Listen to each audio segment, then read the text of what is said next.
কুড়িগ্রামের ফুলবাড়ী সীমান্তে বাংলাদেশের ভূখণ্ডে প্রবেশ করে ৫ বাংলাদেশি কৃষককে মারধরের ঘটনায় দুঃখ প্রকাশ করেছে ভারতীয় সীমান্তরক্ষী বাহিনী বিএসএফ। শনিবার দুপুরে উভয় বর্ডার গার্ড বাংলাদেশ ও বিএসএফ এর মধ্যে পতাকা বৈঠকে এই দুঃখ প্রকাশ করা হয়। একই সঙ্গে অভিযুক্ত বিএসএফ সদস্যদের বিরুদ্ধে ব্যবস্থা নেওয়ার আশ্বাস দিয়েছে তারা।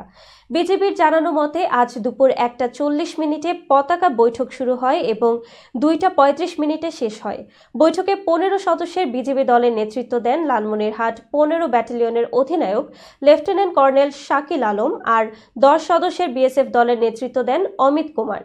পতাকা বৈঠকে বিজিবি বিএসএফকে কঠোর প্রতিবাদ জানায় এবং বিএসএফ দুঃখ প্রকাশ করে জানায় অভিযুক্ত সদস্যরা কাশ্মীর ফ্রন্ট থেকে আসার পর তাদের ভুলে বাংলাদেশে প্রবেশ করেছিলেন।